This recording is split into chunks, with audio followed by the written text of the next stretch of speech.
السلام علیکم. ابرار رشید آپ کی خدمت میں ایک مرتبہ پھر حاضر ہے، اور سب سے امپورٹنٹ خبریں تو خیر تینوں کی تینوں امپورٹنٹ ہیں، لیکن جو معاملہ ہے کہ بہت سے سافٹ ویئر اپ ڈیٹ ہو رہے ہیں آج کل، اور بڑی سرعت کے ساتھ، تیزی کے ساتھ، اور کس طرح اب سابق ریٹائرڈ فوجی افسران اب ویڈیو پیغامات کے ذریعے معافیاں مانگ رہے ہیں. نہ صرف وہ بلکہ ان کی بیگمات. اس حوالے سے بات ہوگی کہ اس کی وجہ کیا ہے، اور کیا وہ راہ راست پر آ چکے ہیں یا راہ راست پر انہیں لایا گیا ہے، کس طرح راہ راست پر لایا گیا ہے، اس حوالے سے بات ہوگی. لیکن اسی طرح آج ایک امپورٹنٹ خبر ہے کہ ہمارے وزیر اعظم اور ان کے صاحبزادے حمزہ شہباز جو کہ پنجاب کے وزیر اعلیٰ ہیں، ان دونوں کی آج ضمانت ہوگی. لیکن سب سے پہلے ایک افسوسناک خبر جو کہ بھارت سے ہے، بھارت کے ایک مشرقی شہر رانچی سے، جہاں پر پولیس کی فائرنگ سے 2 مظاہرین شہید ہوئے. دونوں کے دونوں مسلمان تھے، اور یہ مظاہرین جو ہے وہ وہاں پر رسول پاک حضرت محمد صلی اللہ علیہ وآلہ وسلم کی شان میں جو حالیہ دنوں میں گستاخی کی گئی بھارتی جنتا پارٹی کی ایک رہنما کی جانب سے، اس کے خلاف یہ مظاہرے کر رہے تھے. اب اس علاقے میں کرفیو ہے، 130 کے قریب افراد کو گرفتار کیا گیا ہے، لیکن 2 افراد جو ہے وہ پولیس کی گولی لگنے سے شہید ہوئے ہیں. تو یہ ہے بھارت کا سیکولرزم اور بھارت کی اصل صورتحال یا بھارت کا اصل چہرہ.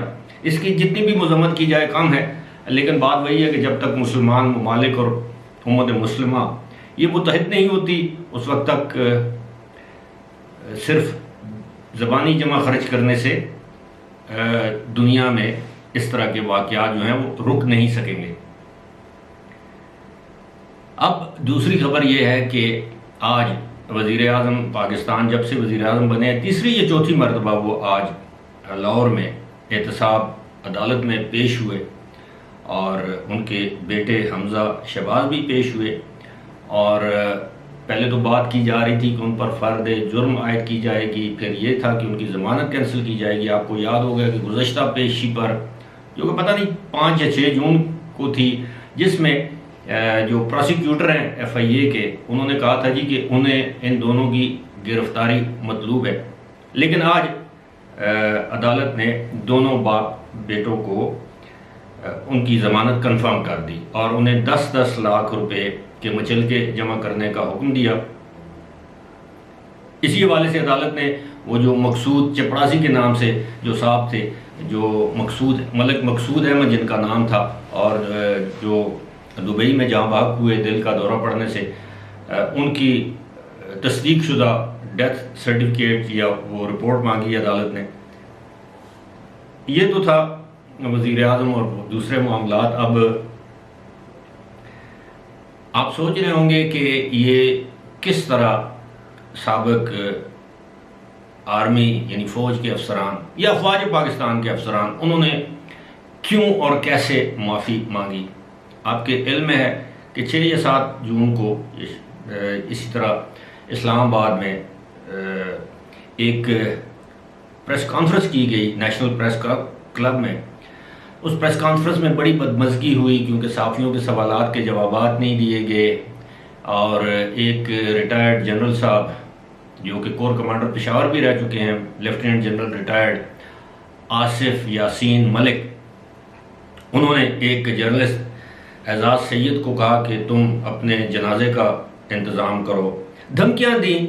اب ظاہر ہے جو جرنیل ریٹائر ہو جاتا ہے وہ ذہنی طور پر اس چیز کو قبول نہیں کر پاتا کہ اب وہ جرنیل نہیں ہے، لیکن دماغ سے جرنیلی جاتی نہیں ہے اتنی آسانی سے. اسی طرح کسی جرنیل کی کوئی بیگم تھی، اور انہوں نے نہ صرف افواج پاکستان کے سربراہ بلکہ میڈیا اور دیگر لوگوں کو بہت نازیبا گالیاں دیں، نازیبا الفاظ استعمال کیے. حالانکہ شکل و صورت سے اگر آپ انہیں دیکھیں، اب میں جان بوجھ کے ان کی تصویر نہیں دکھانا چاہتا، شکل و صورت سے اگر آپ انہیں دیکھیں تو وہ یقیناً نانی دادی ہوں گی، اتنی عمر کی ہیں، اور وہ کسی ریٹائرڈ فوجی افسر کی اہلیہ ہیں، کسی سابق فوجی افسر کی صاحبزادی ہوں گی. ہمارے لیے قابل احترام ہے، لیکن انہوں نے بڑی نازیبا گفتگو کی. بالآخر کیا ہوا کہ ان کو اسی طرح پہلے گالیاں دی، اس کے 2 دن کے اندر اندر سافٹ ویئر اپڈیٹ ہوا ان کا یا ان کے ہسبینڈ کا، اور بالآخر ان کو ویڈیو جاری کرنا پڑی جس میں وہ معافی مانگ رہی ہیں اپنے تمام جو انہوں نے باتیں کی ہیں کہ ان کو معاف کیا جائے، معافی مانگنے میں عظمت ہے، مجھے معاف کیا جائے، اور آخر میں وہ کہتی ہیں پاک فوج زندہ باد. اس دن اگر آپ ان کی وہ ویڈیو دیکھیں اور اس دن جو ان کا جو رد عمل تھا وہ دیکھیں تو کچھ اور بات تھی. اسی طرح یہ جنرل صاحب کا میں نے ذکر کیا، انہوں نے بھی اس صحافی سے معافی مانگی. اب یہ معاملہ جو ہے، یہ جو سافٹ ویئر اپڈیٹ کرنے کی بات ہو رہی ہے، یہ آرمی کے اندر ایک مسلسل ایک ایکسرسائز اسے کہتے ہیں، ایک چیز چل رہی ہے. اب یہ جو لوگ ہیں جو ویٹرنز آف پاکستان، کوئی 80 سال کا ہے، کوئی 85 سال کا ہے، کسی کی عمر 70 سال ہے، اب یہ ابھی تک اسی دور میں زندہ ہیں جس دور میں پاکستان میں عقل کل پاکستان کے برے بھلے کی مالک یا پاکستان کے سب چیزوں پر مسلط. بدقسمتی ہے ہماری، ڈکٹیٹرز کے دور تھے، آرمی ہوتی تھی، عدالتیں آرمی کی، بس سب کچھ سیاہ و سفید کے مالک تھے یہ لوگ. لیکن اب ایک اچھی بات ہے کہ آرمی نے اپنے آپ کو آئینی رول کے اندر محدود کر لیا ہے، اپنے آپ کو غیر سیاسی کر دیا ہے. اب ان لوگوں کو یہ چیز ہضم نہیں ہو پا رہی، اب ان کو ہضم نہیں ہو پا رہی تو اس میں قوم کا کیا قصور ہے؟ پھر لوگوں کی طرف سے رد عمل سامنے آیا کہ جناب اگر آپ کو آرمی اتنی بری لگتی ہے تو جو آرمی سے آپ نے جاگیریں لی ہیں، مربے لیے ہیں، گھر لیے ہیں، پلاٹ لیے ہیں، اپارٹمنٹس لیے ہیں، اب وہ واپس کر دیں، تمغے واپس کر دیں. اگر آپ کو پاکستان آرمی اتنی بری لگتی ہے تو وہ جو تمغے، ہلال امتیاز ملٹری، تمغہ امتیاز ملٹری، بھائی واپس کر دو. ایسا بھی نہیں، مراد واپس کر دیں. میں متعدد ویڈیوز میں کہہ چکا ہوں یہ سارے لوگ ایسے نہیں ہیں، بڑے دانشور لوگ بھی ہیں اور بڑے سنجیدہ مدبر قسم کے لوگ بھی ہیں، وہ اس طرح کی حرکتیں نہیں کرتے. اور پھر جب آپ سٹریٹ پر آ کر پالیٹکس کرتے ہیں، ایک سیاسی جماعت کی حمایت کرتے ہیں، تو آپ کیا سمجھتے ہیں کہ دوسری سیاسی جماعتوں کے حامی آپ کی شان میں قصیدے لکھیں گے یا پڑھیں گے؟ ایسا تو ہو نہیں سکتا. جب آپ سیاست میں آئیں گے تو پھر آپ کو تنقید بھی برداشت کرنا پڑے گی. جب آپ سیاست میں آئیں گے تو پھر آپ کو صحافیوں کے تلخ و شیریں یا اچھے یا برے سوالات جو آپ کو اچھے یا برے لگتے ہیں ان کا جواب بھی دینا پڑے گا، پھر آپ کو اکاؤنٹیبل ہونا پڑے گا. دیکھیں نا، ایک retired brigadier, colonel, major general منہ بھر کے پاکستان کے 2 دفعہ 3 دفعہ رہنے والے وزیر اعظم کو ڈاکو کہہ دیتا ہے، پاکستان کے سابق صدر کو چور ڈاکو کہہ دیتا ہے، پاکستان کے سیاستدانوں کو کرپٹ کہہ دیتا ہے، پاکستان کے آرمی چیف کو وہ گالیاں دیتا ہے.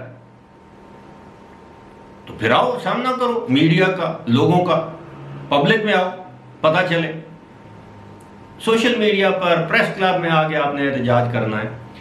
بات ہو رہی تھی جناب یہ اپ ڈیٹ کیا جا رہا ہے سافٹ ویئر اور ان قریب آپ دیکھیں گے. اور دوسری بات یہ ہے کہ اب یہ بھی کہا جا رہا ہے کہ عمران خان نے سرنڈر کر دیا ہے. یہ ہونا تھا، سرنڈر نہیں بھی کیا تو اب وہ اپنی منمانی نہیں کر پائیں گے کم از کم مستقبل قریب میں.